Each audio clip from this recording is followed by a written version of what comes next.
One of the things missing in this new house was a proper pantry. There was a small little nook in the closet between the kitchen and the garage, but we had a bigger dream for what it could be and we wanted a bigger space to utilize it.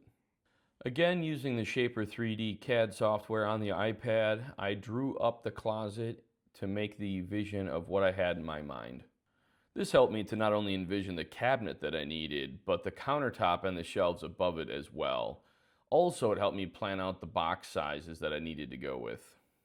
Next step is, of course, demolition. We had to tear out both the closet and the little tiny pantry that was there. Then you got to go in and fill all the nail and screw holes that are in the wall. I also end up ripping out the baseboard because you're not going to see any of that. It's all going to be with the built-in cabinet that's there. Lastly, it's really nice to properly light up the area so you have a good working space. Now we can plan out the paint and stencil job that we're going to do. My wife made those stencils on a Cricut, and then she used our laser level to make sure it was all positioned right and taped it on the wall and painted right over it to have a wallpaper look. Now we built the box for the cabinet and made sure it was level in both directions and fastened it in, and we're happy with the way it looks. Next was to start ripping down your plywood so you can start building out your boxes. When you have boxes like this, it's nice to edge band the plywood so that way you don't see that it's plywood. The boxes are actually massive because of the fact that we were going to put cooking appliances in here. Then you attach your Blum glides because I wanted that nice soft close and quality, and you test fit them inside your cabinet. I was really happy. So here's the new bottom drawer, which is actually the top drawer, but I've learned that these Blum glides are thicker than I thought. So the half-inch clearance I left between drawers was not enough, so I gotta cut like an inch off the drawers, which sucks, and I should have known better, and I guess I don't need such a big drawer. But here she is, all the way out, and then soft close in. I'm gonna set the fence on the other one in the basement on the table saw and just cut it, rotate it, cut it, rotate it, cut it, rotate it, and re-edge band the top and re-Danish oil it, and hopefully I can salvage the other drawer. With the drawers fixed, now we'd experiment with stains to figure out what kind of stain we wanted for our butcher block countertop. I bought these walnut handles and we were trying to see what matched. Now we got the countertop cut and kind of rough fit in shape, pretending we're already ready to cook in there. That's my favorite. And now it's time to start coating our countertop. We actually did not like the way our drawers sat with how big the boxes were. So even though the boxes were square and level and the glides were level, we ended up taking them off and putting them back on and just making some small adjustments a couple times, trying to make sure at full extension there wasn't a weird sag or any problems with it. Now we have a stained countertop and our drawers are in and we're getting ready. Up next are drawer faces. We're going to go with a shaker style with some rail and style. We'll use our table saw to do some mortise and tenons joints. I always use scrap wood to build some mock-ups to make sure it joins the way I want. And then you build your framework, and I love the way that looked. Now we have our plywood for our middle fill piece, but I ended up cutting it in a different way because I wanted the back to be flat since it's going to go up against a drawer and not be a cabinet door. Now it's time to glue and clamp it all together. You can see the nice flat back. Test fit. Pulling this out here. Everything's all good. Push it shut. And it's all good. No scratches on either side. Hopefully there's not a lot of lateral flex in these Blum glides, but it's looking good. Right now I got the drawer face flush with the top of the box. When it actually gets installed, I'm going to mount it flush with the bottom of the box. So I just wanted to see if it would scratch the sides with, I left like an 1/8 inch of gap per side, so it should be good. Aside from the faces, I also need to build a toe kick. You can see the open space there, so I built it all up. Now that is ready for paint.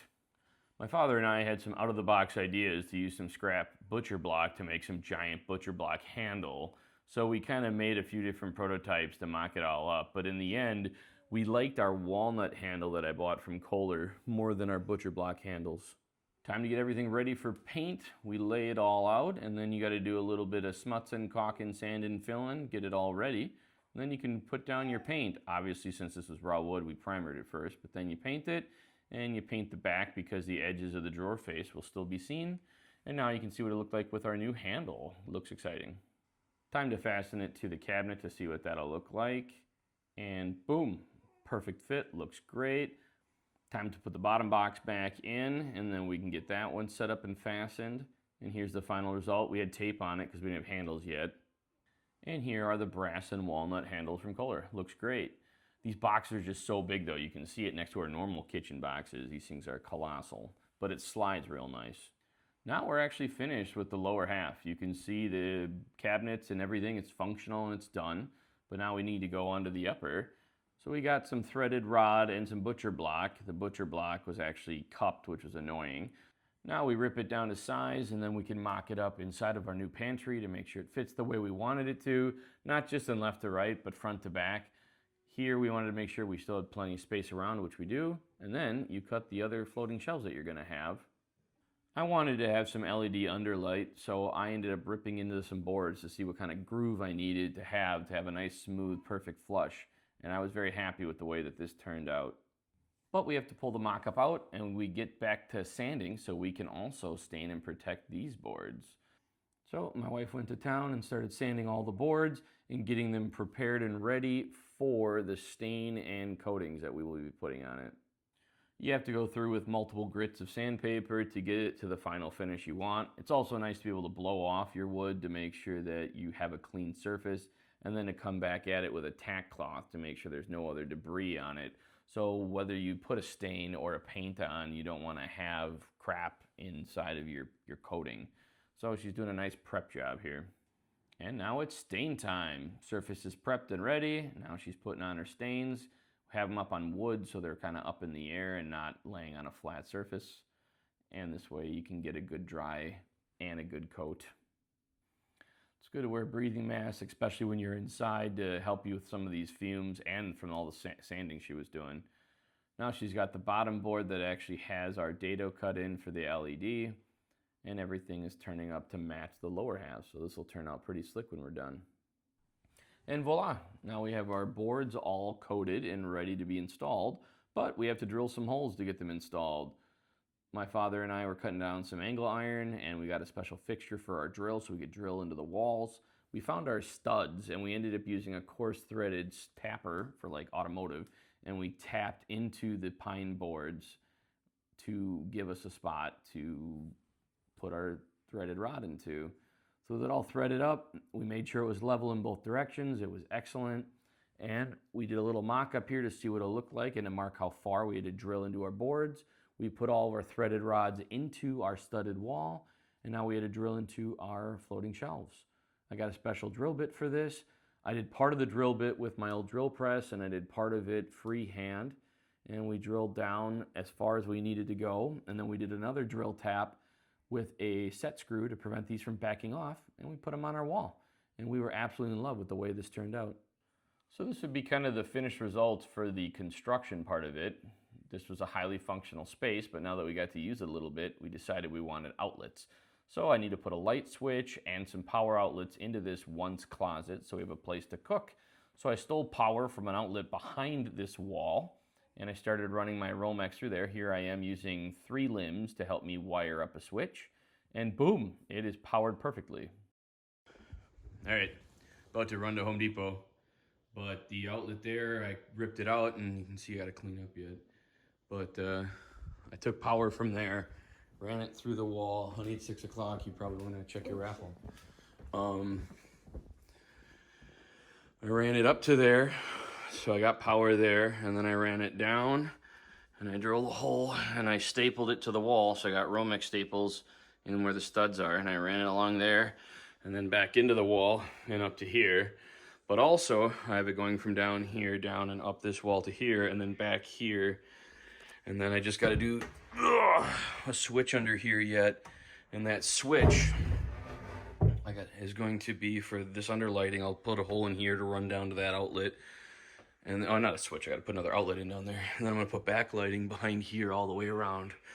That'll both plug into there. I got to go get a new construction box though, because I'm not going to cut a hole and put it in the drywall. I'm just going to nail it to the side of the wall because it's under here. No point in getting fancy with it. Previously, we had got some fancy Phillip Hue connectors and strip. All right, a little test of my outlet here. Hit the light switch and it'll dim and shut off.